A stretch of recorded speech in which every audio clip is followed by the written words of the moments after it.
And so we are an option football team. And so what that means, really our goal is to be right. I played in a flex bone background. So I played in a flex bone offense in high school, and that's what I started coaching. And so that's kind of what I knew. And so when I took over Fridley, we were a pistol kind of flex bone team and trying to coach what I knew. And we've kind of just evolved and just trying to find different ways to continue to play option football. And so right now, RPOs allow us to do that. And we've moved into RPOs in terms of just being able to play multiple quarterbacks. One thing I loved about the option offense is, you can find different guys to read and take advantage of that. And the only thing that kind of has always been tough is you have to find the guy at quarterback.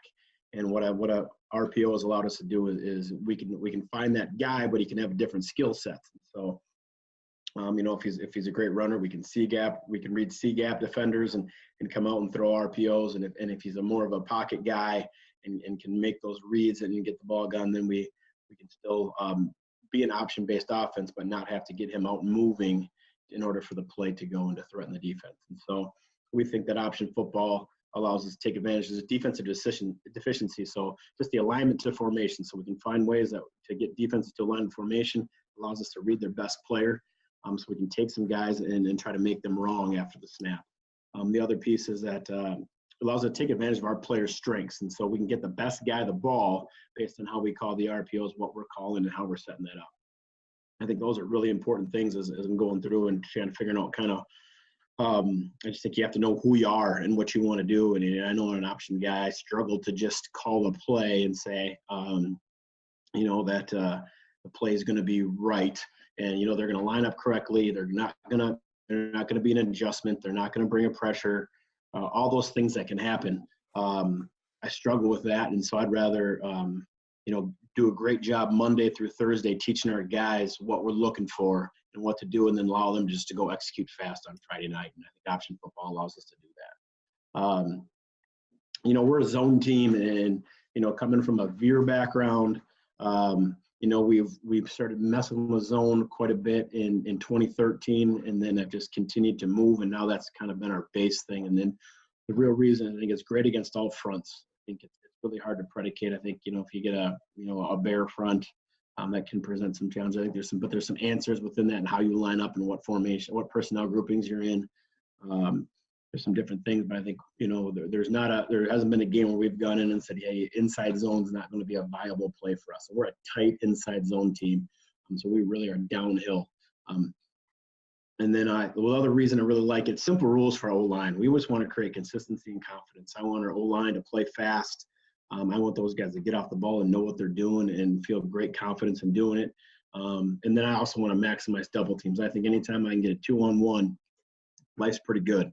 And so we want to maximize double teams and really spend the majority of our time working on how we do that so that we can go execute that. I also like there's multiple entry points for our running back. So, it's not hey, it's got to hit this gap and that's the way it is. It allows our backs to have some freedom in terms of just going and being players. And so we certainly give them reads and what to think pre-snap and then what to read post-snap. But we know that the ball can hit some different places based on what a defense does, and we can get some big plays that way if they don't fit everything right. And I think at high school, especially, it's hard to get, everybody to fit their gap correctly. And now it takes one guy to not. Take a quick pause. There we go. Everything is up and running. Figured I'd throw in a little bit of bonus footage at the beginning since we are talking about the Wayzata Trojans today. What is up, everyone? I'm Coach Lance. Today, I am going to be breaking down the 2024 Week 8 matchup of Wayzata at Anoka. I think this was the Pumpkin Bowl game, actually. Two very good teams. Wayzata may not have had the best record last season, but they really brought the sauce. Obviously having to play so many tough teams. Like, if you look at their wins last year, sure, they were 4-4, but 3 of their 4 wins were against Lakeville South, Eden Prairie, and Anoka, all winning teams that won at least one playoff game.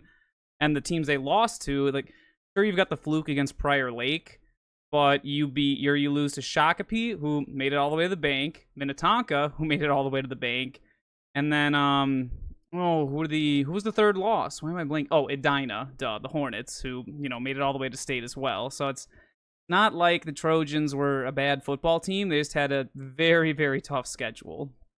Maybe I gotta look at that Wayzata Prior Lake game at some point. One time when Prior Lake actually did good at football? Question mark. How we doing, Mr. Minsky? Good to see ya. I gotta post on the Instagram story that I am live because I have not done that yet. How are we supposed to get a link if there currently is no link? Ooh, I was listening to the 5A podcast I was doing with Minnesota High School Football Network while I was at the gym earlier today. I'm just going back and kind of listening to all the different things that I said because I like forget right away. I'm like, hey, we recorded it, and then it's like gone from my memory almost. It's like, wait, what did I end up saying about these teams? And obviously, there's stuff that I missed that I like regret I didn't say. Like when we were talking about Two Rivers, I really wish I would have said that they were like the Buffalo of 5A, because like Buffalo, for those that don't know, the past cycle were in 6A, but they were in the Maroon division. So you get schedule relief playing other Maroon teams in exchange for the lowest available playoff seed, which, you know, fine for the regular season. But then they started to get ranked, and I'm like, wait a minute. Sure, Buffalo is 5-3 both years in the regular season, but if you look at their two-year tenure in 6A these past 2 years, they were 10-0. Like in the 18 games they played, they were 10-0 against other Maroon teams.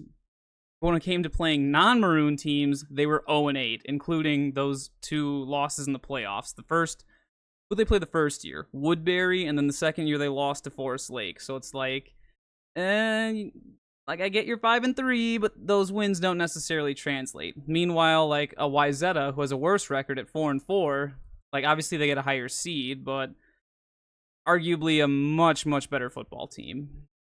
Yeah, link copied. Let's get that posted over on the Insta.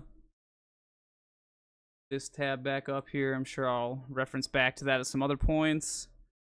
Let me see. No, that is personal Insta. We don't want to post there. Here it is.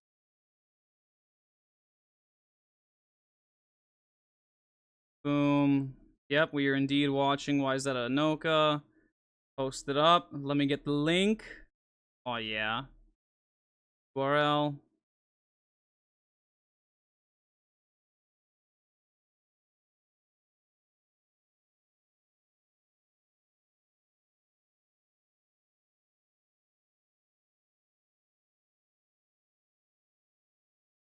Boom. Live now. Slap that link right up there.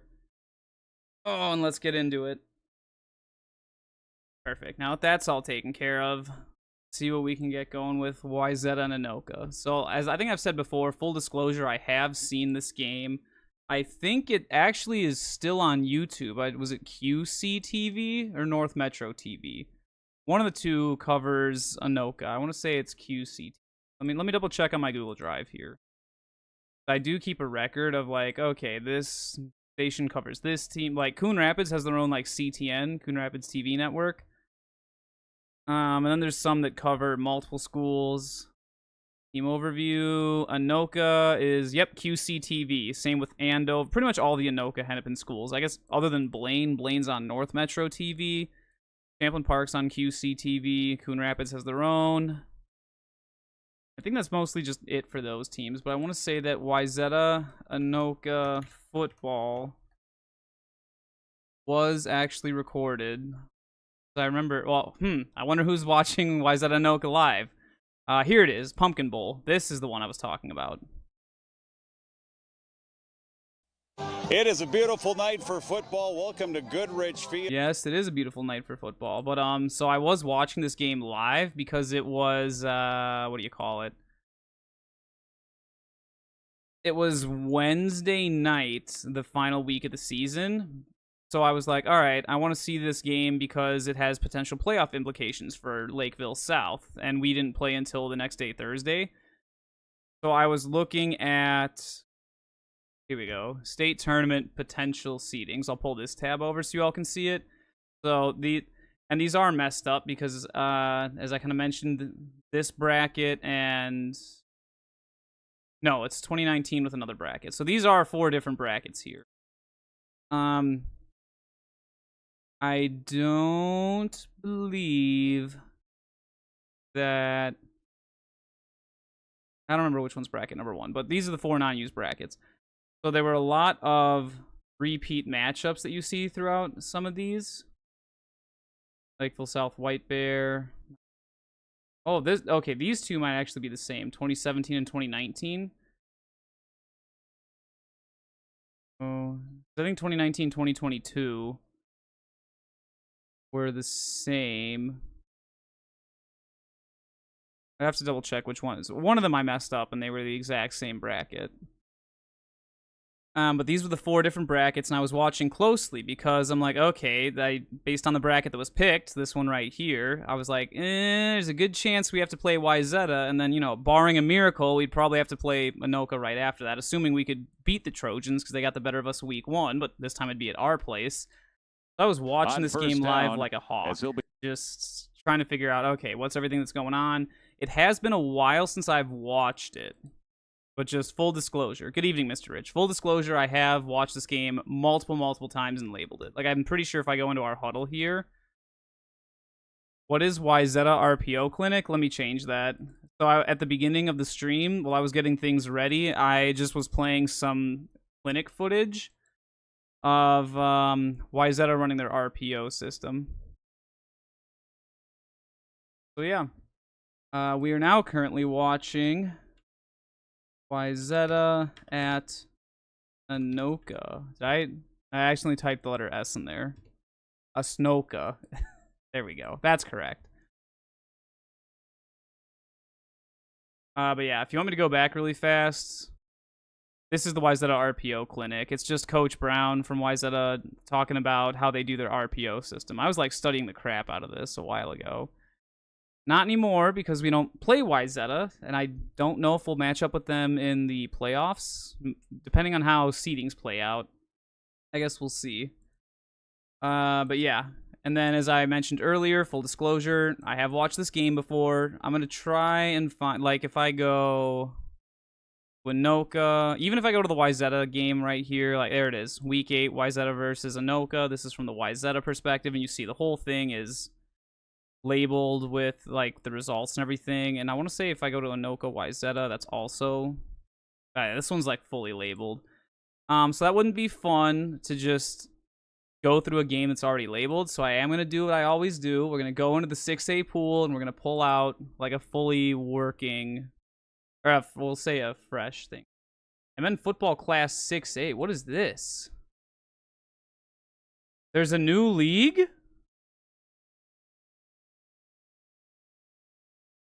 Well, this is new. I haven't seen this before. MN 6A varsity football is the one that I've always used.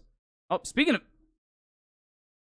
Look at that! Out of all the teams that are currently in the 6A pool watching film, it's about to be myself, but funny enough, we have a bye week. Yeah, let me in, please. So there we go. Lakeville South is watching, obviously, because that's what I do. But the other team that's watching is one that we're about to look at, Wayzata.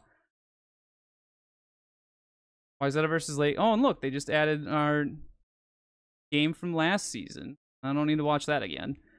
So Wayzata versus Anoka has 100. Oh, actually, this is the playoff game. That it might be interesting to watch their perspective of it because I want to see that really fast. Actually, you're about to see bonus Lakeville South footage because I never show Lakeville South footage. Go to, and I'll drop it in end of season analysis. Don't tell anybody. Nobody needs to see that. Refresh. Very cool statement there, Brody Bauer. Mr. Bauer, how was the blackjack table this evening? Other items, end of season. Wayzata versus Lakeville South. Okay, I can tell because it's on... Yeah, the camera's over on this side of the 50, so this actually is Wayzata's perspective of the game. I've never seen this footage before. The camera's got a little bit of a lower frame rate than ours. Oh, they cooked us on this opening drive. First down was always annoying because you see they call the play in the huddle, so I'm like, oh, I've got no hand signals of theirs to pick. Like, how do I know what they're going to do? I guess they must have been missing. All right, first play vanished. 3-by-1. You can kind of see the RPO reads right here. This is actually an RPO play. So you have inside zone to the right down here. You can see they're all blocking down this way. Get good double teams. H-back fills backside C. Running back takes it that way. Mesh points here. Mr. Burke. Is that Birkland or Oscar? Is it 15? I think that's Matthew Birkland. Eyes are out there on your second level D-gap defender. He's just reading what our outside backer does.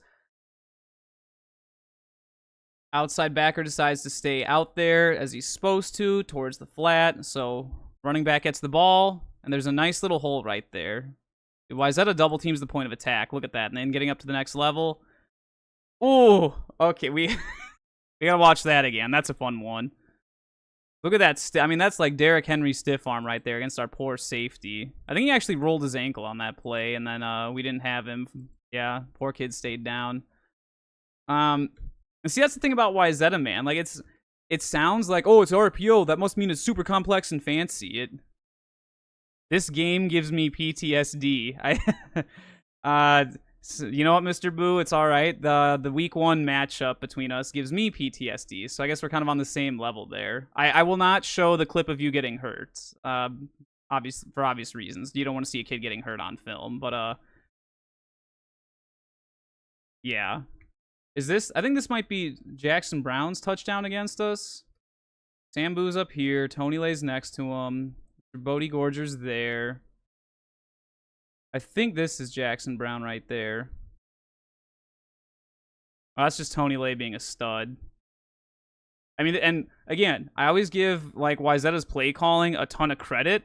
If you look at Tony Lay here, you've got one of their better receivers in the slot matched up, and they're picking on our backup safety, right? So going back to this play, our safety gets stiff-armed and he gets hurt, rolls his ankle right there. So the very next play, we have a different safety in, and Coach Brown's like, hey, backup safety, we're going to pick on him. So what do? Play action, because it's a longer developing route, pick on that safety. Tony Lay gets by the backup safety, and then boom. There you go. Actually, that wasn't our backup safety. We moved our free safety over to strong, and then we put Bo Bachman in at free safety. But either way, that kid's playing out of position, and Wayzata took advantage of it. Tanner Morgan, also a coach for Wayzata. I saw he commented on 7-on-7. You know, I don't know if Mr. Morgan is doing Wayzata stuff. I haven't really kept up with where he's coaching. I didn't even see on his Instagram account, like, if he was coaching at Jefferson or anything. So, I don't know. Let's go back into the pool, though. So, Wayzata uploaded a film. I want to look at this pool really fast, because this is like a new one. And I just want to know if teams have posted in this pool yet. Farmington have anything? No. I guess this is just for the new cycle. So this is where we'll be putting our game film for this coming season. Plus 2026 season as well. That'd be my guess. Yeah, because like look at all these teams. Actually, you know what? There's 3 I want to check, because 2 I want to check. And we'll do 3. So Andover has nothing.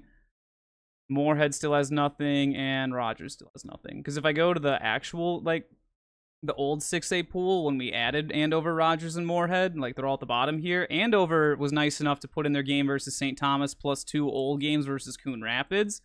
Like, Moorhead, no film here. And then if you go to Rogers, same deal. No film here. So you gotta track down, like, Rogers you can find on Huddle TV, and Moorhead streams all their games on YouTube. So you still can technically find footage of them. You just have to do a little bit more digging, and it's not in the nice format that Huddle has. But anyway, let's take a look at the game we actually want to get to here. Wayzata versus Anoka. So this is 149 clips from the Wayzata perspective. Where are the tornadoes on here? Right below them. So 149 versus 167. I kind of want to go with the Anoka film because it's a Anoka home game, and I know they've got the scoreboard in the bottom left. Because I remember that when I did the Anoka Blaine game, it was actually really nice that they had all of that. I think we're gonna watch that one. Anoka, we don't. The Anoka Lakeville South game was 173 clips. Oh, that's right, because we didn't run the ball as much that one. We had to pass to kind of play from behind, which, if you know anything about Lakeville South, passing is not exactly our forte. So let's go ahead and we'll add this again. Put it under my other items, end of season analysis. Make sure no one gets notified. And there we are. Give it a quick refresh. And let's get to the game. Okay. Oop, didn't want to close that. I just want to go full screen so you all can actually see. Alright, so, biggest high school in the state, Wayzata. They're in the white jerseys with the gold pants, gold helmets. They're facing off against Anoka, who are wearing orange socks. They've got orange details. So this is the Pumpkin Bowl. You see over there, we've got pumpkins. For those that don't know, Anoka is the Halloween capital of the world. Anoka, Minnesota. You were correct, Mr. Rich. You don't need to keep score of this game because Anoka is nice enough to put the scoreboard in the bottom corner down there. We love that.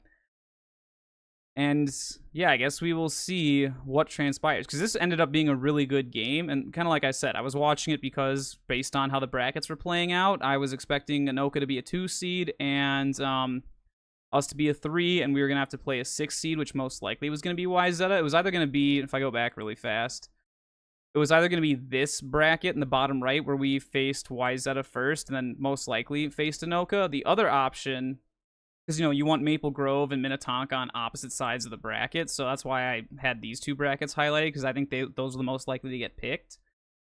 This one would have had us hosting White Bear Lake in the first round, and then we would have had to go to Shakopee, and if we were somehow lucky enough to beat that Shakopee team, then we would have faced Maple Grove in the state quarterfinals, which, undefeated state champion, that's probably not how things were going to go. And I remember when I showed some of our coaches this being the potential bracket, they're like, oh, we get to play Anoka? Oh, all we got to do is get by Wayzata and then it's smooth sailing. We can beat Anoka. Well, Lakeville North is injured. We can beat them. And then, I don't think anyone thought we were going to be able to beat Minnetonka, but we would at least made it to the state semis. But definitely underestimated Coach Wasterick and the Tornadoes. So let's take a peek and see what those Tornadoes are actually made of. Because this was a really great season for them. I had a ton of respect for Coach Wasterick and how he's been able to rebuild Anoka. I mean, they made it all the way to the state semi this season. Speaking of which, Wayzata had to play 3 of the 4 teams that made it to the bank this past season. Anoka ended up losing, but they made it to the bank. And then Minnetonka, who made it all the way to the Prep Bowl, and then Shako, who lost to eventual state champion Maple Grove. So it's Wayzata is definitely a better football team than what their record indicates. Loaded with talent, well coached. Here we go. Starting at only at the 24. Pinned him back pretty deep. Good kick return coverage. So we're in 10 personnel here. It's kind of odd that this guard is further back. You see 2-point stances instead of 3. Aside from the left guard, I highly doubt they're running power without an H-back. Oh, yeah, and I forgot. This is something that Anoka does. They'll do hand signals to call a play. They do a fake cadence. They look over to the side, and if Coach Wasterick sticks both his arms out like this, that's the clear for takeoff signal. Or even if he, sticks out one arm like that, that's his clear for takeoff. Isn't Minnetonka the biggest enrollment? So in the 2023 cycle, yes, Minnetonka was the biggest high school, but in this most recent one, the 25 to 27 cycle, Wayzata has retaken the crown for first place. So I guess technically you are right, Mr. Rich. As of this game that we're watching, Minnetonka's technically has a higher athletic enrollment than Wayzata. No longer is that the case, though. Oh, wait a minute. Yeah. See it? Inside backer noticed right away he's pointing. That wasn't... Ooh, interesting. Toss. Oh, look, both guards pulled. This is some Centennial Buck sweep here. I don't know that pulling this backside guard really did anything, though. At least when you pull the place side guard, he can sort of get out here, but, who's he hitting? Also, is Wayzata in a nickel package? I think that's an outside backer. You only have 2 down linemen. They might be in a 2-4 nickel package here. Does Anoka or Wayzata have any playbook problems with too many... No, I would not say that either of these teams have any issues with their playbooks. Both Anoka and Wayzata are very well-coached teams. It's not like a Rosemount or a Woodbury where I'm or even a Prairie Lake where it's what are you doing on offense? These teams are very well-coached. Yeah, this is pretty solid pursuit. So if it's a toss, you can tell it's zone. Well, actually, it's hard to say if it's zone because our buddy here is reading man. He's dropping back a little bit far. The safety on this side, number 2, this is a great read. He reads toss. He sees the mesh. He comes up and attacks. He does take an angle and tries to force it back inside. The only problem is this the outside backer? He goes way too far outside. Safety's supposed to be here. These 2 come up here. So this is a great job by... Someone I forgot to mention, that's Zach Welch at running back. That kid's a stud. Makes a great cut. They over pursue. And then this is just a great job. Is this nose guard or who is this that gets across there? No, it's one of the inside backers. He gets all the way across and makes the tackle. That's pretty solid pursuit, but this is why you want to come up and attack the edge here. It forces the running back inside. I feel like I've talked about this on films before. You don't want to try and chase him here. You get to your spot and you fill, because then if he cuts back, your defense is chasing from behind. And this is the result. Boom. That's pretty solid. Let him gain a few too many yards, but that just comes up to containing the edge at the very beginning. Outside backer kind of lost contain because he was playing off. Second and only 4. I would not be surprised if Coach Wastrick took a bit of a shot here. Let's see if he goes deep. Is Wayzata still playing a 2-4 nickel? I think they are. So DB, I'm pretty sure. But then, where's your outside backer? If that's a backer, those two obviously are. Those are D linemen. What is he? Is he is he a D lineman or is he an outside backer? Who is that? What's the number? 9. You know what? There's an easy way to find out. Let's see if we can get Wayzata football's roster. They usually have pretty solid updated rosters. Number 9 is, there's our buddy Sambu. Hayden Carson, outside linebacker, so he's not a defensive lineman. So this is a 2-4 nickel package. Interesting, which makes sense. You can do that against 10 personnel. But then what's 55 is the other one I got to look at really fast. Number 55, because that's a big boy number. It just says that he's an offensive lineman. Oh, here he is, outside linebacker. There's 2 55s. Interesting, but I'm assuming it's the outside linebacker. So it is a 2-4 nickel package. The interesting part about this 2-4 nickel package is that this is a DB. DB goes across. So we have our 5 DBs here in the 2-4 nickel. We've got our 2 down linemen, D-line, D-line. Then we've got our 2 inside backers and 2 outside backers. Normally you'd see like what Anoka does in their 2-4 nickel. These 2 are both on the edge out here. And then they have one safety float here and the other safety floats here with one free over the middle. Like the nickel and the strong safety essentially are the same, just on opposite sides. And then you get one free safety over the middle. So it's a little bit weird to see Wayzata doing a different variation. I guess they know that Anoka doesn't want to run to the back side here, so there's no point in wasting an outside backer to try and contain the edge when you can have your D-end contain the edge. Except he doesn't because, he immediately jumps inside to the guard. So there, yeah, if Peyton, I mean, I know that Mr. Podani's not the best runner, but there definitely is an escape route right there if he gets pressured. 3-man rush. Well, that's a really nice job. Look at number 4 here. So he was the safety that's all the way back here. I don't know if he's manned up. I'm trying to remember all the receivers for Anoka. I think 11 was Afe Abekwe. Obviously 16 is Zach Welch. I think 8 was Trey Borchers. This offense for Anoka was just loaded, man. So it looks like they're playing zone except for number 4. He's just kind of chasing down because you've got defender in the flat. I'm not a fan that you got kind of both the inside backers in the same spot. Like this one's leaning more that way. And then this one's just taking the backside hook. My big issue is there's nobody in the backside flat. Like this is pretty wide open back there. And funny enough, at Lakeville South, we gave Anoka that same look and they cooked us with it all day. So definitely got to be cautious giving that up. But it looks like they're playing a cover 4 out of it. That's pretty solid coverage at the 3rd level. 2nd level, like I said, number 4 comes up there. 55's got the flat. It's pretty sound defensive assignments from Wayzata. Not like with the Farmington where I'm like, oh my goodness, what are you guys doing? Like you can tell they actually practice it. Speaking of practicing, I always like to look at the D line. That's a little bit high out of the stance. That's a little bit high out of the stance. Are we fighting with the hands? This, yes, but if you look at hand placements, there's one on each side. You're not fighting half a man. That could be better.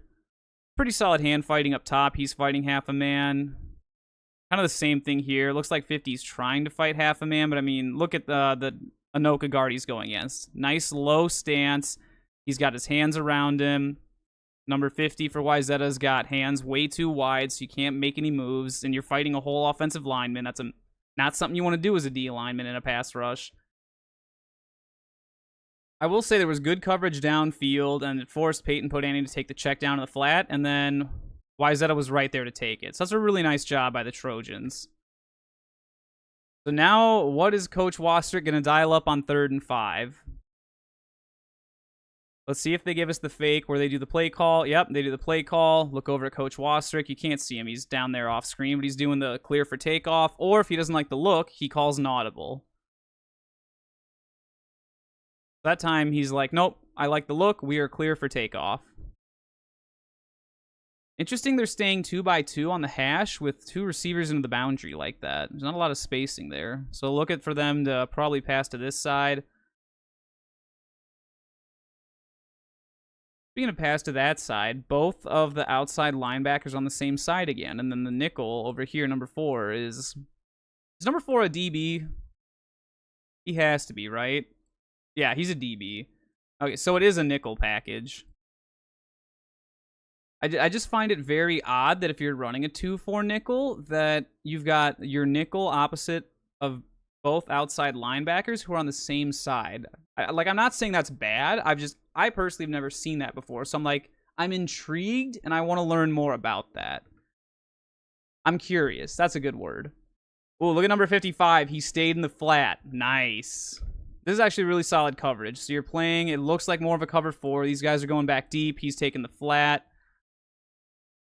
If this was a blitz, I don't think it was a design blitz. I think number 32 here is watching Mr. Welch and just kind of reading like, all right, you're staying, then I can attack. Because it's a little bit delayed. Other inside linebackers doing his hook. He's in the flat. So who has the flat out here? Or are we playing cover 6? If we split, do we have cover 4 over here and then cover 2 over here? Question mark. Does Wayzata do that on defense? Because it looks like deep, but then who's supposed to be in the flat out here? Is this on the nickel back? Is nickel supposed to be up there? And Anoka took advantage of that. That'd be my big question for Wayzata on this play. 1, are we playing cover 6? Because it looks like sort of the same coverage. Because we've got hook over the middle. And then you've got 1, 2, 3, 4 going deep. Then you have a man in the flat here, but then he's doing more of a hook. If the nickel or the... Like, suppose if you were doing like a true cover 6, he still has there. You've got your cover 4 over there on the cover 2 side. He gets a little bit more here. He can stay in the flat, or even vice versa. Have... I got too many lines here. There we go. So cover 4. There, you can go there. And then have him do a little hook here. And then you take... half the field over here, there's your hook, and then you have the corner stay in the flat, so that when he comes down here, it looks like the corner's going deep, but then boom, he's able to jump that, and there you go. If Wayzata is running a cover 6, I'm actually pretty impressed. That's not an easy defense to run. That's why it's all the more questioning that Burnsville, of all teams, is going to be using a cover 6 next year, but more power to you, Blaze. If you think you can pull that off, go for it. This is a really solid catch under pressure, too. He has to squeeze a little bit out of the pocket here. This is just a nice... I'm pretty sure 8 was Trey Borchers. Look at that catch. And he gets a foot down. He gets... Oh, look at that. His other foot is just barely in. You can see a little bit of green right there in between his shoe and the sideline. Look at that tiny little bit of green. That's good enough to be an NFL catch. That's nasty. Oh, yeah, it looks like one of the coaches is happy there, pointing for a first down. Dang, yeah, like I said, my big question with the Wayzata was if we're manned up here and then we're playing like something else here. I want to say this is a cover 6 because it looks like they're playing like a cover 4 on this side and then they're playing 2-man under on this side because you've got here's high safety with man and man.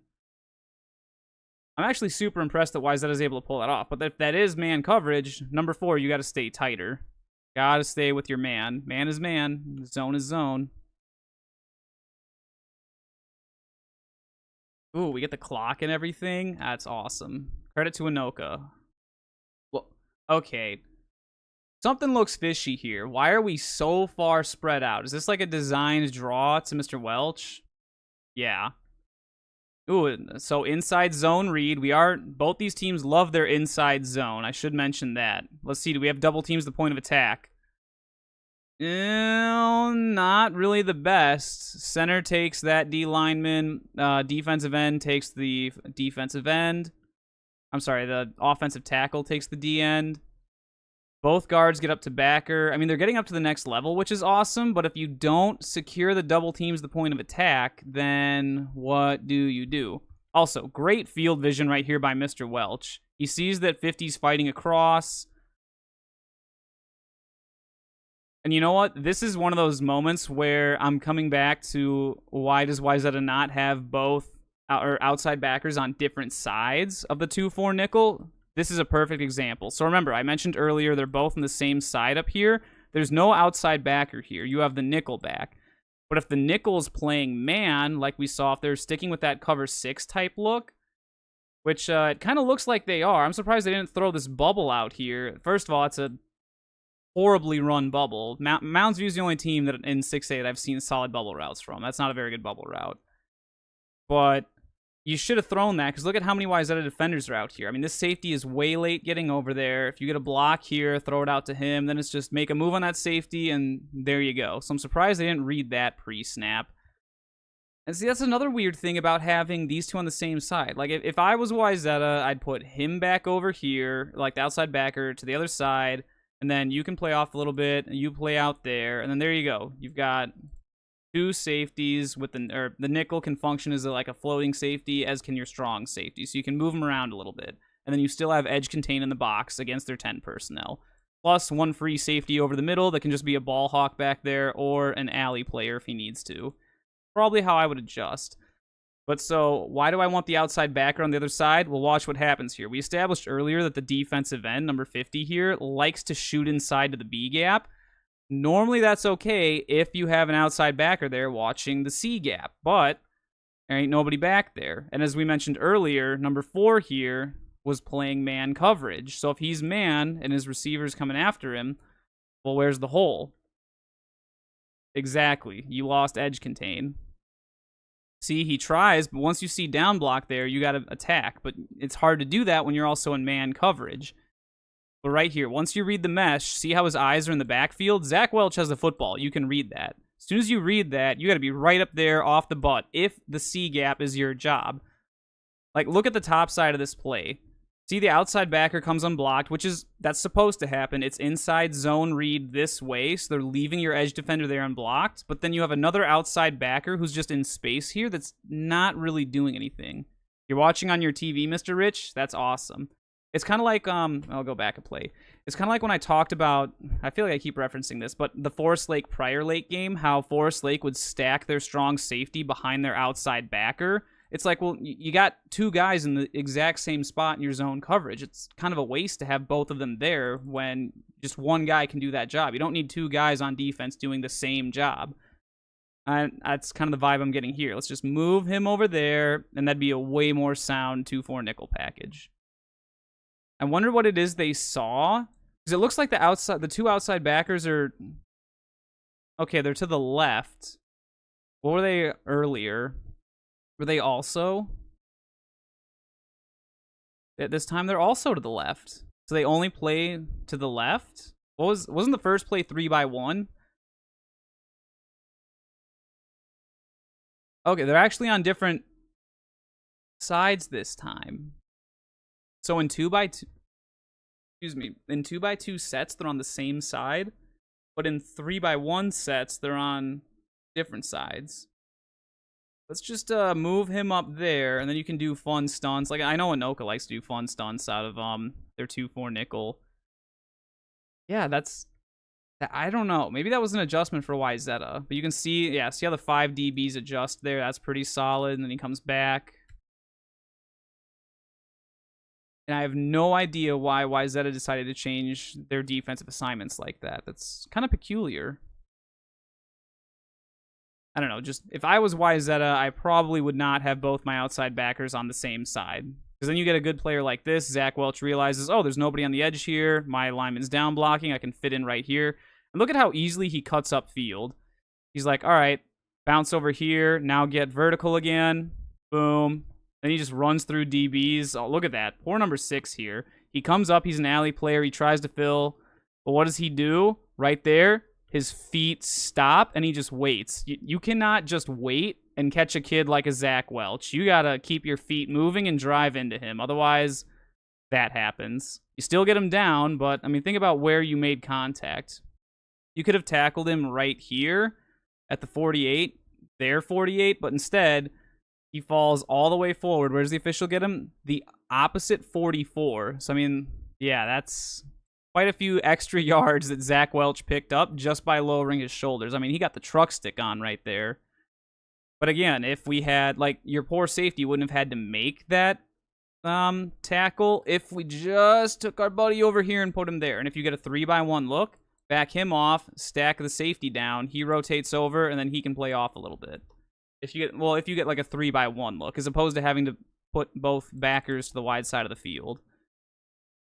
And then maybe this is like a coaching point for the defensive end and he forgot it. If you have 2 outside backers on the same side and you don't have an outside backer over here, then like you got to know I'm the edge of the defense. I can't be shooting inside to B gap.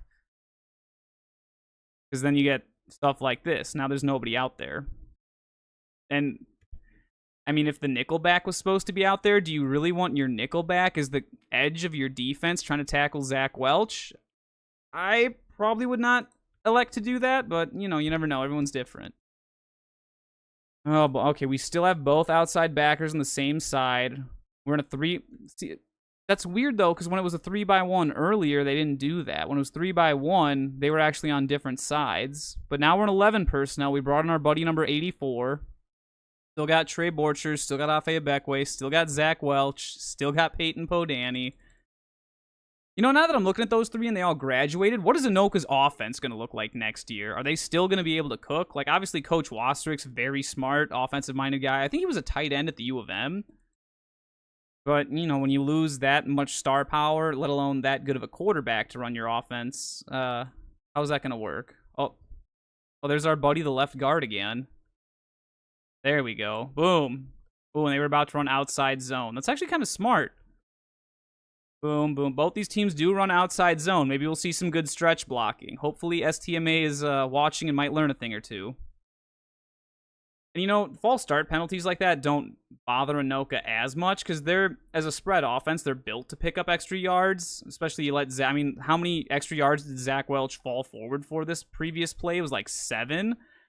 So, like, he's more than capable of doing that.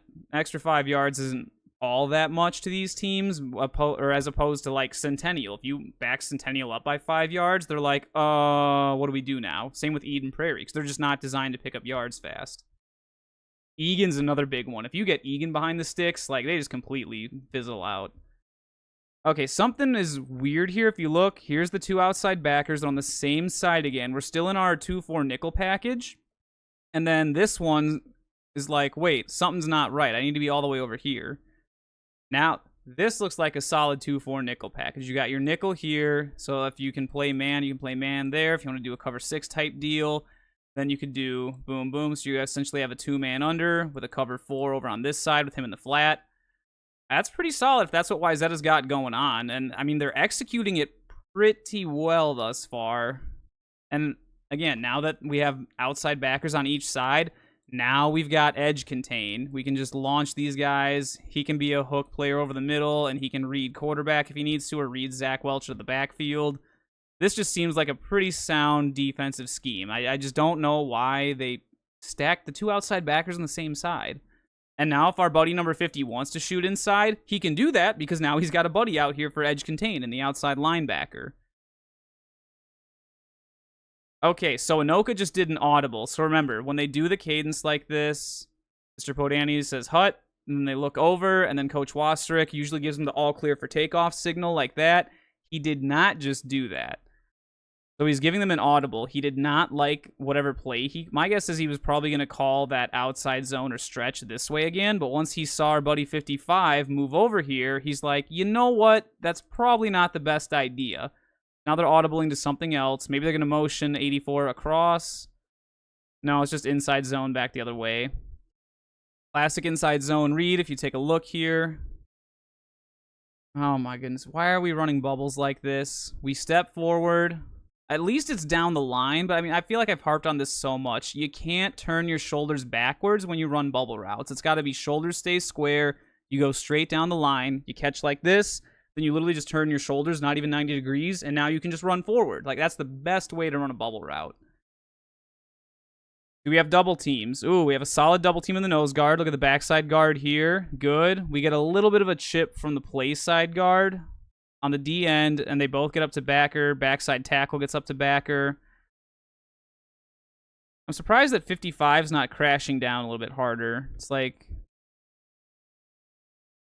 I do like the play from, I think this is number 9 up here, the outside linebacker for Wayzata. As soon as he sees the down block from the tackle here, he's right off the butt. He's taking away the gap, and he's just sitting right there, forcing Mr. Podany to make a decision. Obviously, Peyton Podany's not much of a running quarterback, so there's not a whole lot of decision to be made there.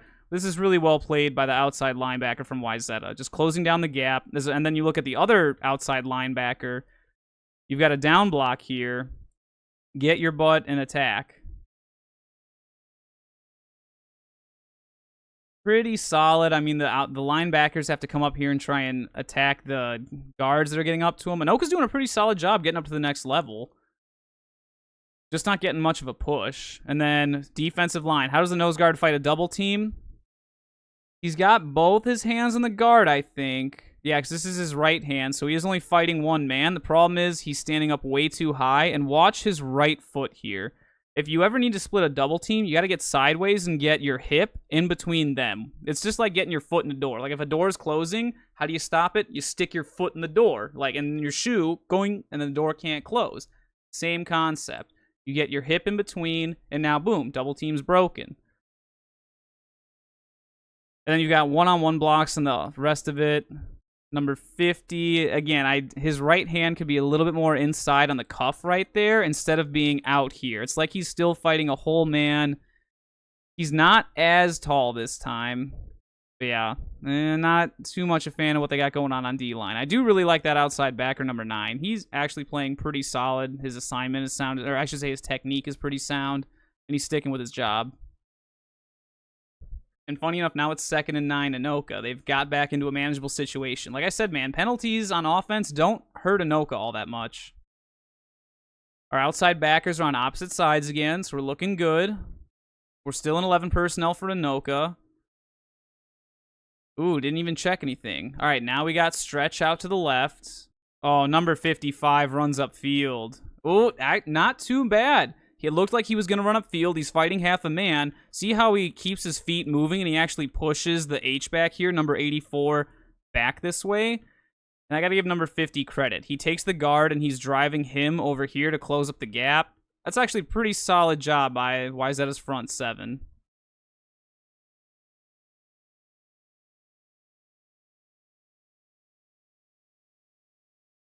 Yeah, not too shabby. I don't like that number 50 is just kind of standing there looking. He throws the guard into Zach Welch, like, boom, I'll tackle you with your own man. Interesting. Maybe you need to work on block shedding, because once you're here, you're fighting half a man. That's a lot better. I don't know where his left hand is, but his right hand's in pretty solid position. Just wish he would block shed right here instead of throwing the guard into him. But I do like that Wayzata is closing down the gaps. If you look at, especially number 32 here, he does a really good job scraping across into the hole. The backside defensive end, number 50 or 33, he does a good job coming across. I think that kid's like one of the top ranked prospects of 2027, isn't he? Number 33. I think he's only a sophomore. Eli Diane or something like that. Blanking on his name, but something along those lines. Now you've got 3rd and 7 Anoka. Are we going to get a tunnel screen? Are we going to get a bubble? Are we going to get a running back screen to Zach Welch? Are we going to get a flood to the right? We could see a sprint out over here. We get like flat, second level, and then vert, and then the backside post. And what coverage are we going with? Ooh, interesting. So 55 is on this, or outside backer number 1 is on the same side as the H-back. Our buddy number 9 is on the backside. And see, this is something I think a lot of other teams on offense need to do, like a Forest Lake or a Mount. Well, Mounds View sort of does it, but I think Forest Lake would benefit from this on offense. When you call a play, you come up and you do a fake cadence like this to check in with the coach and say, hey, do we have a good play called against what they're doing on defense? And then Coach Wasterick gives them the all clear, and they take off. Wayzata does that too with like their check call. I don't know if it's like check, ice, whatever. They put the hands on the headset, and then they do like a fake cadence on offense, and they get an actual play call after that. It's just a very useful tool. Obvious pass plays at flood. No. Oh, that's a solid dig right there.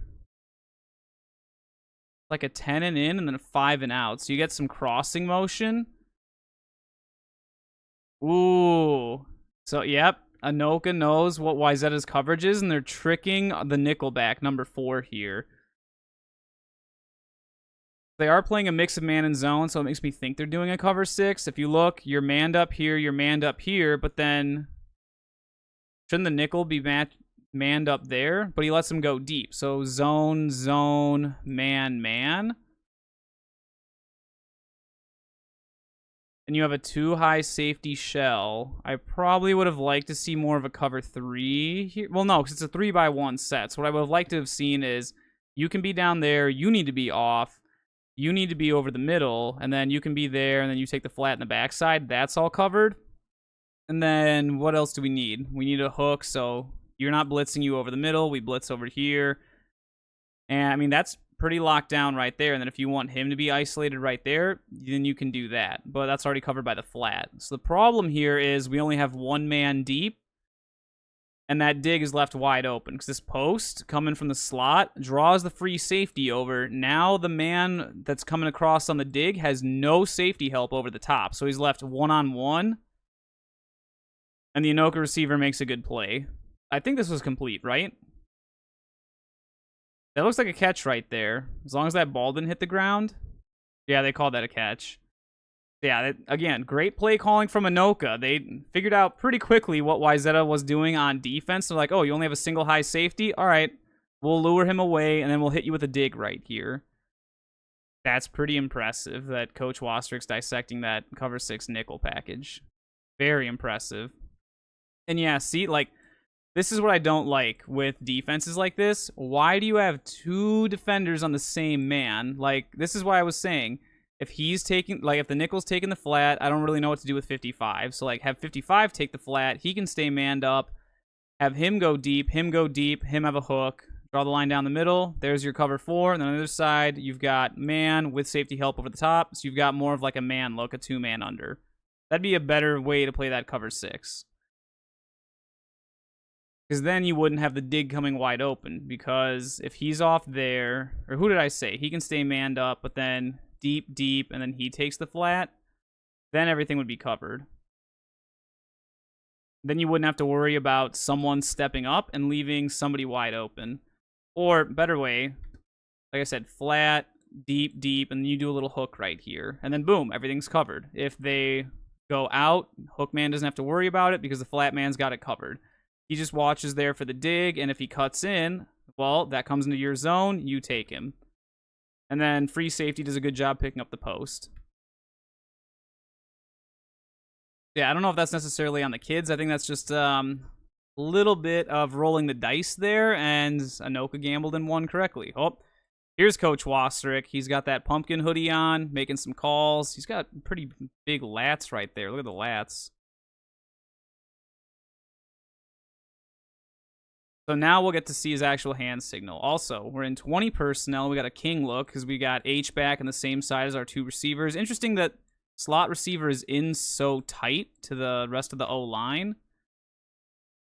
Oh, see how he stuck his hands down like that? You can see right there. That's his clear for takeoff signal. Anoka runs the play. All right. Why? I've given Anoka so much credit for their offensive play calling thus far. Now I'm going to reel that back a little bit because not so much the play calling, but the design. So why would anyone think it's a fake jet going that? It's like what I talked about with Hopkins or in some of these other teams. I think Eastview was another one I came up with. The jet is going that way, like fake jet, but your H-back to lead block for it is on this side. And as you see, those are going different ways. The H-back's just not in position to lead block for the jet. Sure, the running back could still do it, but your H-back's not in the right position. And also, what does the O-line do? They're all reach blocking this way. That tells you it's going to be outside zone this way. And watch the footwork from Mr. Podani. This also gives it away. See how his left foot steps out, and then it's his backside foot that pivots all the way around like that?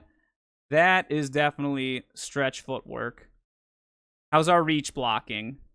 Do we have solid reach blocking? No, not quite. Oh, we set the edge. Oh, number 5, the fullback, has a great reach block. Watch this. He comes up, he takes a DB. He's working the outside half of him, pushes him into another DB. I don't like that number 11 just kind of gave up on his block. You know, receiver blocking makes big plays, but if you have Zach Welch to hit a hole like that, then he's just gone. So, what could be improved upon here? I think this comes down to Anoka taking advantage of Wayzata's scheme. As soon as number 8 goes in motion, as we saw like in a previous play, number 4, the nickel goes with him. Instead of having that nickel go with him, rotate him over, this nickel goes back, and have that one go up. That way you're not caught out of position. Because he runs across, now he comes back, and now look, you've got 2 defenders in the exact same spot. So that, I mean, sure, we shouldn't have fallen for the fake jet motion, because I don't think it was the most well-designed based on which side the H-back was pre-snap, but it works very well against how Wayzata's defense was functioning. So I will give Coach Wastrick all the credit in the world for that, because like I said, watch the nickelback number 4 here. He goes across with the motion, realizes, oh crap, it's outside zone back the other way. 50 tries to contain the edge over here. Wait, 50? What is 50 doing? They take out...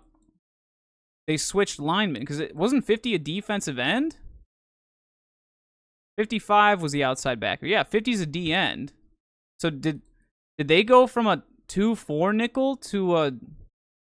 54 has not been in there. What number? Who's 54? 54 is Gavin Nelson. He's a defensive lineman. So wait a minute. That means that Wayzata went from a 2-4 nickel to a 3-3 nickel.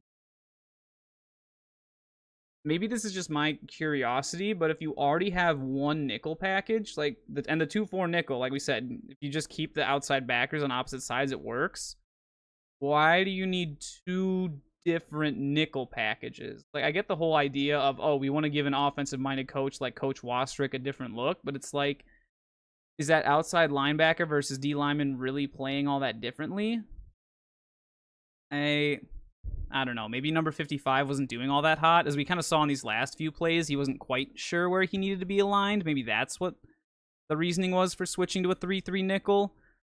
But you can just tell from number 50's feet right here, he's not an outside backer. He's a little bit too flat-footed. If you're an outside backer, you got to be lower, more athletic position. Your hands are up, not resting on your knees. And this foot's way more forward inside, and that one's a little bit more back. And then your first step like this isn't backwards. That's a false step. See how his left foot goes backwards? It should be right foot goes forward first. But he moves his left foot first right there. That's a false step. Got to be able to right foot first, read step, and attack. He does a decent job trying to get outside, but the tackle does just enough to maintain the block. And then it really is the fullback that does such a great job. I mean, this is a mix between the fullback, number 6 right here. Or is it 6 or 5? I think it's 5. It's hard to tell. I think it's 6. We'll say it's 6. It looks like a 6 from right here. He gets a great block, and it also takes advantage of what Wayzata is doing on defense. The fact that the nickel and the safety end up in the same spot. He's able to take out both of them with one block, and then Zach Welch does obviously great running back. He's got good field vision, finds the hole, follows his lead blocker, hits the hole. I don't know what 25 was doing here. He gets around his man, and he stays on the edge. But yeah, this is just the 2 safeties sitting up in the same spot. The nickel needed to get out there more, but he couldn't because he was out of position. That forces the safety to play out of position. And Anoka just takes advantage of the defense.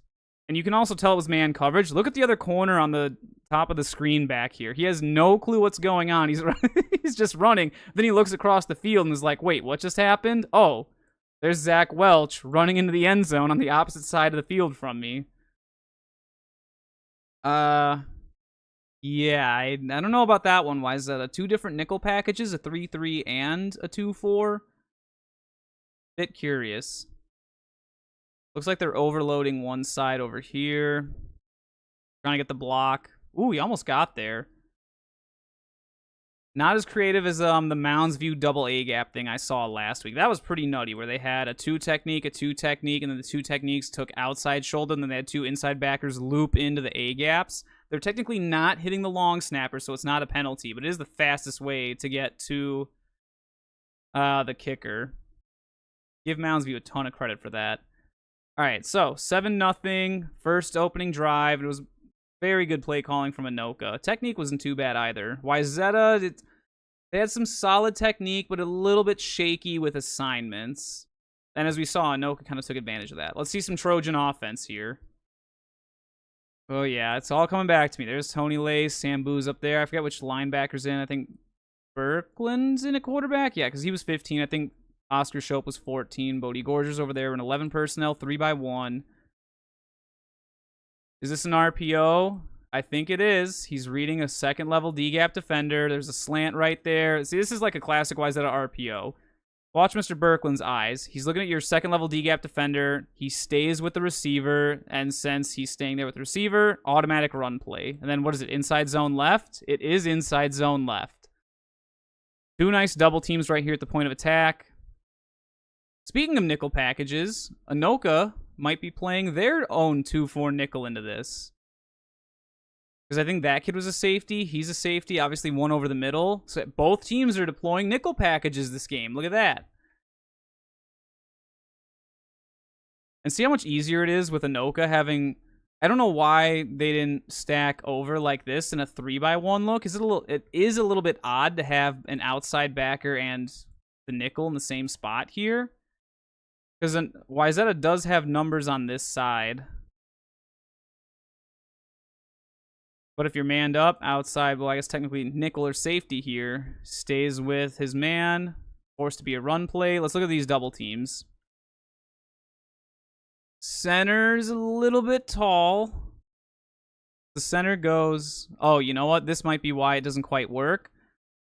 So they're in 2 techniques. Maybe Anoka caught Wayzata off guard. Wayzata thought Anoka was going to be in the 3-4 defense, and then Anoka broke out the 2-4 nickel, just like the Tornadoes did against the Blaine Bengals, and caught Blaine off guard. But unlike Blaine, the Trojans make adjustments. Coach Brown up here knows what he's doing. Oh, yeah, what happened to this offensive lineman right here? One of them got spun around. Interesting. I mean, we had some solid double teams. We sort of got up to the next level. Could have been a little better, though. Still a solid 4-yard gain on first down. Oh, here we go. We got the hand signals. What do we got? I want to say this is a stretch. I only am guessing that because that's pretty similar to, what's it called? No, because their stretch I thought was the M. I was going to say it was similar to Rochester Mayo. Because I know if Rochester Mayo does this, stretch right, stretch left. Wayzata's a little bit different, though. Their play calling's a bit more complicated. Ooh, sticking Mr. Gorger out in 10 personnel. How did Anoka adjust? They didn't. And then they bring him back in. And then this is a... Ooh. Triple option. Well, it's not a triple option play, but it is a zone read. What is 99 doing here? The outside backer? He chips, and then he just gets way too wide. What was the plan of attack here? I will give Anoka some credit because he goes in, he comes out, and then the linebacker here does a great job. At least this linebacker does, number 7. I think he's the better inside backer for Anoka. Does a great job scraping over. 21 just kind of runs forward and does nothing. Also, your mouthpiece is out. 5-yard penalty. Dude, look at the slants here from the Anoka offensive line or D lineman. It's just messing with Wayzata's O-line so much. The guard is like if you go by the rules, it's like, okay, somebody in my gap, got to take him. Double, got to take him. He's in my gap. The guard should be taking him, and you should get 2 doubles here, and then double up to that backer, double up to that backer. And then he just fills the backside because it's a zone read. You're letting the outside backer unblocked, so he can come around and get safety. And, I mean, if you want, you can block there. That's actually pretty sound if they do that. What goes awry, though? The guard doesn't get the double team on 76. Oh, yeah. That just messes everything up when you don't have solid double teams. If they actually had a solid double team, 76 would have been passed off to the guard. tackle would have been able to go up and get the backer here. And then that hole wouldn't have been open. Luckily for Wayzata, the backer actually missed. But then the defensive lineman that we should have gotten a better double team on is able to... Oh, he does a spin move. Defensive lineman, you don't do spin moves. What are we doing? I don't know. I will give 21 some credit. He made a bad read initially, but he does block shed and eventually helps make the tackle. And even number 99, who was like not sure what planet he was on here, does come across and help make the tackle too. Ooh, is this the nickelback? That is. Look at number 4. He's like, oh, I see a run play, and he comes in, he gets his nose dirty and keeps pushing. That's pretty solid right there. But yeah, it looks like the slanting from the defensive line of Anoka is kind of giving Wayzata's double team some problems. If they had a double team right here and the tackle gets up to that backer, I mean, you're talking about a pretty solid run play. And then Mr. Gorger gets the safety. Those two are taken care of. That could have been a nasty run for Wayzata right there. Either way, it's still a solid gain. Another 4 yards. Now it's 3rd and 2. All right, what do we got here? I don't know what they're calling there. I know it's a real play. They're not icing him because they didn't do this, so it's not like a check or anything.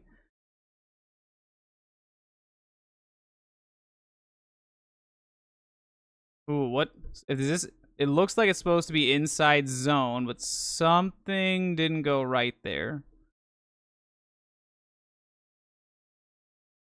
So if it's another inside zone read, we do get up to backer.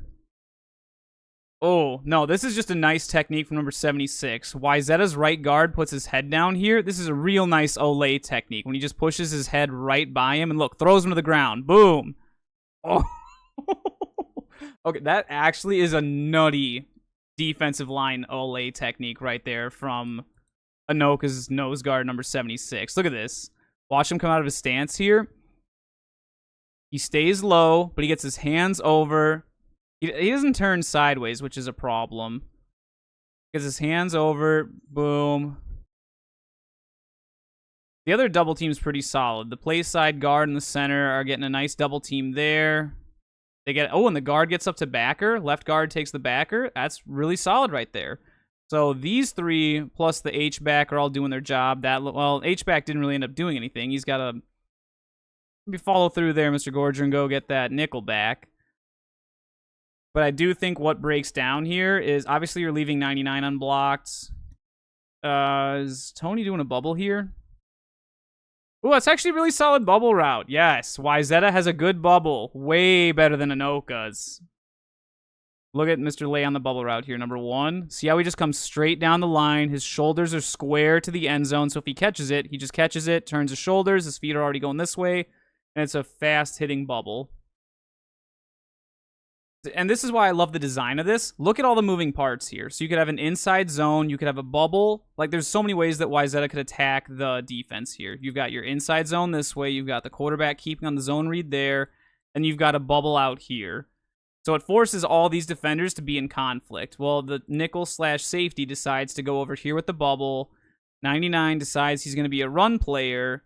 He went there. He went there. Now who's left to take the quarterback? Nobody. Nicely designed by Wayzata. Like I said, it just comes down to some of the execution. It's more so that Anoka's nose guard is kind of messing with the right side of Wayzata's offensive line. I do like that the right tackle, is that 72, gets up to backer this time. If it's supposed to be zone that way, I guess you do kind of hug him a little bit, but we get enough of a body on him. So, yep, solid enough. Wayzata's offense is so much fun to run because they just have so much going on. I don't know what this hand signal is. They're in 10 personnel, though, and we still have a nickel from Anoka. We do, but notice that Anoka against the 3x1, their free safety has come over here. So what does that tell you? No, see, they're trying to trick Wayzata with some pre-snap hiding things. You still have this nickel. If they're playing zone straight down, that nickel is still going to come down in the flat like he's been doing thus far. He can attack right away. He takes deep. And then you can most likely have... Well, he'll be down there. So I don't know. Maybe you get these two rotating deep on this side. Then he can take the flat. He's got a hook to curl. And then he's hook over the middle. I mean, that's pretty solid cover 6 if that's what Anoka's planning on doing here. Spooky, man. That's like exactly what Anoka ended up doing here. Nice. What is it that Wayzata did, though? So this is another RPO, I believe. I'm surprised they didn't throw the bubble. Like, if you just look at it pre-snap, once again, another good bubble route from Mr. Lay. Safety's coming up to read it. Sambu's coming to block. But where's the... I think the bubble's just like a feint, because look at where the quarterback's eyes are. Is he really looking all the way out there? I don't know. And then let's check the inside zone. So it is an inside zone. Watch the double teams. Oh, yeah. Look at the Wayzata double teams. Ooh, we got off a little bit early on 76.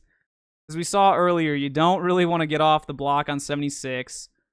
We do a really nice job by the play side guard and tackle. Could have stayed on it a little bit longer and driven him back, but it is a good double team up to backer. We get up to both inside backers, and we just keep chugging forward. Like, that's the beauty of Wayzata, man. I mean, look at the different ways they could have attacked you here. Their inside zone, check. That would have been good. If they wanted to hit a bubble out here to Tony Lay, Sambu's got a block. That also could have worked. Like, there's just so many ways the Trojans can hit you. All right, what do we got this time? All right, I want to say that hand signal was the same play, but the other direction. But then again, it might be GH counter. No, because you have to have an H back to run GH counter. Oh, now you have an H back. Please don't be GH counter.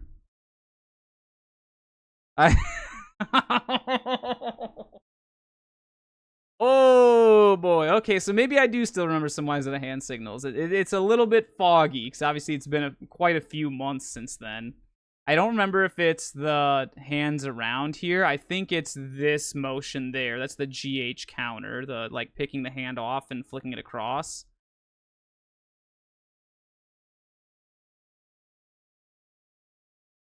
Another interesting thing about the GH counter, so if you look at it, this is something I talked about with like an Edina and a Moorhead. So when teams run GH counter like Edina, because they're more of a sidecar spread than a pistol spread, and when they tried to put Chase Bjorgard on this side and then run GH counter this way, it didn't work. Mr. Bjorgard got the ball too fast, and the blocks never developed in time. I talked about in my Moorhead, like 3 new teams of 6A video on my channel, how Moorhead can get away with it because they're in a pistol. If you've got Tay Rich back here coming from 7 yards deep, then that's plenty of time for the guard in the H-back to get across before he gets to the point of attack. And it's kind of the same thing with Wayzata. If you look right here, the running back's at 7. He's a little bit offset to the side, so it's not like a true pistol like Moorhead does. But because he's got those 2 extra yards, see how it actually allows time for the blocks to develop here? Ooh, that's a nice kick out. Ooh, almost a nice kick out. The one thing I would have liked to have seen, which part is he hitting? He's hitting the outside shoulder. I would have loved to see our buddy, is this number 70? Would love to see the right guard attack this half the man right here. If he just takes this half the man and just turns him a little bit, there's a beautiful hole right there. Is this quarterback GH counter? There's a quarterback keep on a GH counter. Interesting. I get the GH counter part of it, right? But why is a quarterback get... Oh, and look, they actually knew how to run against the 2-4 nickel. Look, you get a double team at the point of attack. That's beautiful. The center blocks down to take number 76 out of the equation, lets him wash up field. Does the double team get up to backer? The double team gets up to both of the backers. They take out 3 defenders with 1 double team. That's actually nutty of Wayzata to do that right there. Who does Mr. Gorger get? I think he gets to one of the backers. Oh, and then the nickel actually makes a solid read. Number 4, he comes up, he stays on. Oh, what did he get caught doing, though? Watch his footwork. Right here, he does a good job coming up and filling, but he steps in too far right there. If he would have just stayed outside, he would have had a better chance, and he would have been able to contain. Because then if Mr. Berkland keeps running outside, well then... Actually, I don't like this from your corner either, because your corner's dipping in. If nickel stays here... corner stays here, well then Mr. Berkland has to cut back, and he doesn't want to cut back into all that. Let's put it that way. This safety's taking a pretty solid read getting over there. Yeah, I mean, there was some good and some bad from both Wayzata and Anoka on that play. It's actually kind of refreshing to watch two solid teams, like, kind of going back and forth here with their coaching and their play calls. Especially after having to watch, like, Woodbury versus Roseville or Roseville versus Eastview, where I'm, like, stopping every 2 seconds, like, oh my goodness, like, this can be improved, this can be improved, this can be improved. Like, a lot of appreciation to Wayzata and Anoka right now. I think we had a fake play call here. Might have been one of the checks that they do. Change the play at the line. What do we got now? Inside zone. Yep, inside zone going to the left. Is it an RPO? I don't know if it is. Also, are we missing a defender, or where's the other nickel? No. Anoka switched from their nickel package back to a 3-4 defense. So think about that. This is where, like, going back a few plays for Wayzata, this is where a nickel package against 11 personnel gets dicey. Because think about what Wayzata's doing. Inside zone, you get a good push. What's the next play after that? Another inside zone read. Good push. Play after that. Another run. This time it's a zone read, and then Mr. Birkland decides to keep it. Makes the correct read. Good job. What do we do after that? We have the GH... No, this wasn't the GH count. This was another inside zone. Pushing him around. Play after that. GH counter read. Hit him with a GH counter right here. D-end attacks. This one wasn't as successful. The nickel just missed his tackle. But Wayzata is reading, and, well, not just reading, but taking what the defense gives them. It's like, all right, we're an 11 personnel, and you're going to play a nickel package into that. What's the weakness of a 2-4 nickel package? Runs up the middle. And Wayzata, what have they done this entire drive? Runs up the middle. That's a really nice job, like, by Wayzata identifying, all right, you're going to give us that nickel package. We're going to run at you. It also might be situational that Anoka switched over to a 3-4 defense, because it is 3rd and 1, and Wayzata's been kind of cooking you with their inside zones. My guess is, you probably can't see it on film here, but my guess is that Wayzata did try and ice Anoka with the call, get him to jump off sides, give him a little check, and Anoka didn't fall for it. So now what do we got? Inside zone. Oh, what broke down here? We didn't get up to one of our inside backers. Why couldn't we? Again, Anoka switched from their 2-4 nickel to an actual 3-4 defense. And they're all slanting to the right here. I mean, this is just good job by Anoka. They happen to slant into the direction that Wayzata's running. Messes with some of their double teams. You see you have a double team here because the nose or the defensive end here is getting into the guard's butt. He's being tight. There's no gap there. And that opens up a beautiful hole right here. I don't know why 72 is also... Well, 72 has to block down on him because there's nobody else to take him. Like, just looking at where the double teams are, you got a double team here and a double team here. Theoretically, you should get up to the backers, but you can't. And then... Number 7 does a great job. He's not really scraping over. He just sees the hole develop right there. Wayzata running back takes the cutback lane. Linebacker's right there in it, and he drives his feet. See, notice when he hits the hole right here, what do his feet do? His feet keep moving that whole time. It's kind of hard to see because this H-back gets in the way, but look at his shoes. See how the white shoes just keep moving that entire time? That is a great effort by Anoka. If he stops his feet right here and if he stops right there and just catches the Wayzata running back, well, and then that's first down for the Trojans. But he keeps his legs churning, drives him back, and now the officials definitively say, oh yeah, that's a stop, 4th and 1. All right, what's the call? Are we going for it, or are we going to do our bowling ball pooch punt? Give me the bowling ball pooch punt. What do we got? No. I'm pretty sure that M like that is outside zone. So I'm like 90% certain Wayzata's going to do like outside zone coming down this way. Ain't no way. Oh, they took a timeout. They didn't do a check, did they?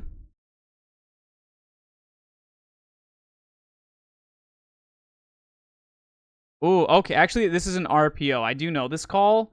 So right there, that is slant. So what they're doing is they're calling outside zone this way with an RPO slant to Sambu on the backside. I'm fairly certain that's what Wayzata just called there.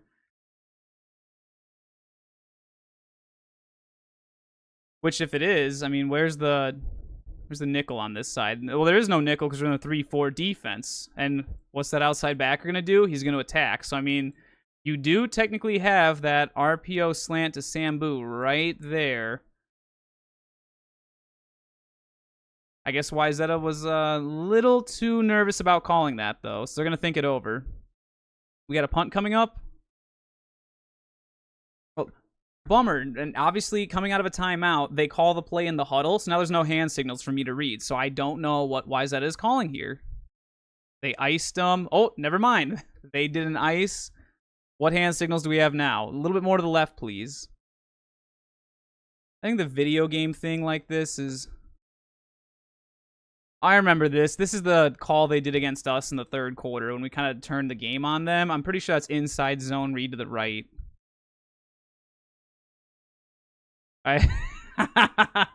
Yes, sir. Inside zone that way. Reed's going that way. Aha. Oh, what went wrong, though? Well, look at how Anoka's playing. Oh my goodness, if we had an RPO slant, I'm actually sad that Wayzata didn't stick with their original play call. If they would have stuck with that outside zone with the RPO slant here, knowing that Anoka's in their 3-4 defense, not the 2-4 nickel, like, watch what the outside backer does here. He attacks right away because he thinks they're still in their nickel package. Maybe he doesn't know. I mean, Anoka blitz is 6. Like, they're bringing the sauce. If we would have just moved, and then at the, like, pre-snap, he would have shifted up here, outside zone, read there, he attacks, pass to Sambu right there, boom. That's first down Trojans. And it made sense when Wayzata kept running inside against a 2-4 nickel. You've got numbers, and you're forcing Anoka to adjust. Well, now Anoka adjusted, and you can't run inside with 6 men here and 7, well, plus 8 if you count the stack down safety there. And you can tell Anoka's bringing the sauce, man. They're playing cover 0 right here. So, like, I still think we should have stuck with the outside zone and then boom right there. Because as far as the quarterback's concerned, you're getting a cover 0 look. You know this outside backer's going to blitz. Sambu's going to beat this corner to the inside here. You've got an easy first down conversion on an RPO slant right there on that original play call. This might be the only like play from Wayzata's that I don't entirely like. Again, it's not like the play itself is bad or poorly designed. It's just in this situation, you know that Anoka has switched over to a 3-4. They've got more men in the box. You can see they're playing cover 0. And it's weird because if you look, they did a fake check here. So, like, they knew, like, hey, they're giving us cover 0. We need to do something that beats the cover 0 here. And they called an inside zone read. Like, obviously, if a team's calling cover 0, it's like, I wonder what all these guys are going to do if it's a cover 0. Strange. Ain't no way, dude. Okay, I mean, I guess it still worked out in the end. I didn't... Okay, so... Obviously, he pulls it because he thinks 99 is going to come and attack. But this is actually a really good job by the Anoka defender. See how he stays right off the tackle's butt on the down block? He doesn't get upfield. He patiently waits, forces Mr. Birkland to make a read. Oh, and then our buddy 76 comes in a little bit too gung-ho. He's completely unblocked. Something's weird about that. How did 76 come through unblocked? If you look right here, nobody blocks him because... the play side guard, or the backside guard goes that way. Center goes there. The tackle and the H-back both take the outside backer. So something went awry with the blocking scheme there, because they're not supposed to leave a defensive end completely unblocked, especially on, like, if it's a zone this way, and then the quarterback read is that way. It makes sense. 99 is supposed to be unblocked. 76 is not supposed to be running through unblocked. Something broke down there. Lucky for us, though, number 76 is like, must attack, must kill, runs upfield, hits the ball carrier, and then Mr. Birkland just does a nice job here. Also, I don't know why the outside backer decides to dive in right here. And look at the nickelback, number 4. There's a lot wrong here. 99 ducks inside. He's no longer the edge of the defense. Anoka's defense is completely lost outside contain. Mr. Berkland sees that and does a great job getting out there. What number 4 should have realized is, oh crap, it's a run play. Obviously, they're in man coverage. I don't know why he's looking at the quarterback of the mesh. What's your man doing? He's run blocking. Tells you what play it is. Get your butt up there to the edge. And then what does he do? Watch his footwork here. He shuffles inside, which is a strange decision because your outside backer is already diving inside. So, like, you don't need to fill all these holes that are already filled. You got to go out here to the gap where there's nobody. And that's weird because against Blaine, Anoka's nickelbacks were like, the nickel and the safety were always the edge of the defense. And I guess, you know what? Maybe it's a game planning thing because Blaine loves to run to the outside. They almost never run up the middle. Whereas Wayzata, I mean, you know, inside zone is their bread and butter. They love just boom, boom, boom, boom, and pounding the rock at you. And then throwing a few creative play actions and RPOs off of it. But no, this is a great read by Mr. Berkland. The nickelback definitely messes up here. And then, like, as soon as you read, oh, it's a run play and the quarterback's escaping, why are you running upfield? You should be getting to your spot, containing the edge of the defense, because if you force him to cut back, well, your buddies are pursuing. But no, he shoots inside like a heat-seeking missile for no reason. This is a pretty good job by the H-back, realizing, oh, let me seal. Look at that. That's actually a great reach block right there. Sealing the edge of the defense. Receivers went downfield. That's solid receiver blocking right there. Oh yeah, Mr. Lay gets a little bit of a block right here. It maybe could have been a penalty. That's not that big of a hit. Plus, he gets knocked by his own man right here. Is that 99? I like how poor 24 gets hit here. He gets thrown into his own man, and 99 like doesn't even flinch. Look at this. Is that the corner or safety? Yeah, 24 is a corner. Watch, he just bounces off his own man right here. Boom. Ooh. Interesting little bit of pinballing. Footballs. We love to see footballs. Yeah. Wayzata got very lucky there because their blocking up front definitely broke down, but Mr. Berkland made a great read. And number 4, safety/nickel for Anoka. Not a very good decision, unless that was the outside backer's fault who dipped inside. Speaking of which, number 99, the outside backer, is no longer on the field. They took him out. Now we have got 27 and 28 as outside backers. 7 and 21 are still inside. And we do have 3 down linemen. So I think 94 is who they brought in. Yeah, 94 is a big nose guard. So when 94 is in, as you see, they're in a 3-4. But when 94 is not in, the defensive ends slide inside like that. That's pretty common for 2-4 nickel packages. You take the big nose guard out and you slide your ends inside. Whoa! Okay, wait a minute. Apparently some big Wayzata play just happened right here. I wish I could see what all the hand signals were so I could know what the play is, but cameraman is not allowing for that. You'd think that Anoka's cameraman would want to see the hand signals, especially considering that looking at the bracket for last year, there's a solid chance you might play Wayzata again in 2 weeks, but maybe Anoka didn't know that. It's more of a Coach Lance nerd thing to know that. Alright, so we made a play call. Ooh, are we in cover 0 again? No, we're not, because free safety's going back over the top. So we're playing either a zone or a cover 6, maybe. We'll see. Play action. I think it's a play action instead of an RPO. If it's an RPO... yeah, it's play action. Ooh, hitting the dig. What was the free safety reading here?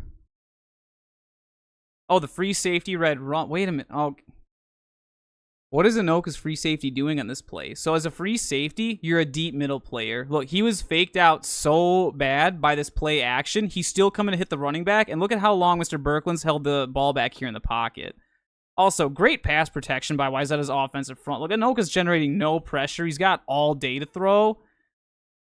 And that safety bit so hard. This is a great read by Mr. Berkland. He sees, what did the safety do? He's trying to stare down Sambu. But, look at what the defense is doing. He eventually finds the safety is crashing down with the play action. That means he's not back there over the middle of the field where Tony Lay's going. And a nice pass play to Tony Lay. Oh, how did he get caught from behind? No. Dude, that's such a nice catch. Wayzata's good, man. And look at the crossing action. You get the post there. You get 2, like, digs almost. It's a really solid pattern. Even the running back off the play action comes in here to the flat and then goes into a wheel as, like, your check down. Wayzata's play design is so solid. Now we get down to the 1-yard line, and we know what Wayzata does in short yardage. They're going to break out the T formation. Oh, of course we are. This is going to be painful to watch. All right, so, ooh, interesting. They put their middle linebacker inside. I like how number 22 here. Look, they even do what we... No, that is not what we do. You put both hands out. You don't just lazily stick it out there. You do the full T. T pose. This is a power T. We sort of do it. Oh, my... All right, we all know what play is coming. Like, I don't even need to go back and check. Like, and obviously I've seen it before, but Wayzata only does 1 play, or I guess 2 plays out of their power T. It's either quarterback sneak, or if there's like 2 yards, which if you look at the official, they're at the 2-yard line. They're going to do sweep, and they always do sweep to the left. Took inspiration from y'all.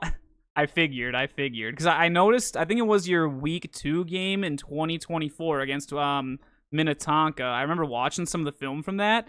And on the goal line, y'all were in a power T, and I was like, wait a minute, what? Wayzata's running the T? And you're not the only ones. Who else has done it? Wayzata's done it. Champlin did it. Eastridge did it a little bit. Maple Grove, and then Rosemount. Those are the 5 teams from 2023. And then for some reason, last year, Shakopee did 1 play out of it in their playoff game against Moundsview. Just kind of a weird one-off. They lined up in the T like this, but with really wide splits, because they always have wide splits, and then they just ran toss out of it. So if I had to guess, we're probably pulling the guard, and we're sweeping over that way. Well, or maybe it's to the right. Either way, it's going to be that guard pulls around, and then lead, he gets the ball, or it's going to be lead, this guard pulls, and then we get the ball right there. Ah, second play was right. Beautiful. I mean, it works, man. That's a nice sweep. Oh, is this Zach Welch? I think this is Zach Welch. Is he playing outside linebacker? It is. So I looked right at him because this could be better outside linebacker play. So Wayzata gets a nice double team right here at the point of attack on the sweep. And as an outside backer, you see a down block, you got to be right here. But he stops, plants his feet, and just kind of catches a lead block, which is really strange. Also, both these lead blocks by Wayzata are pretty darn solid. Running back makes a nice cut. Our buddy, the safety, over pursues again. Doesn't get to his job.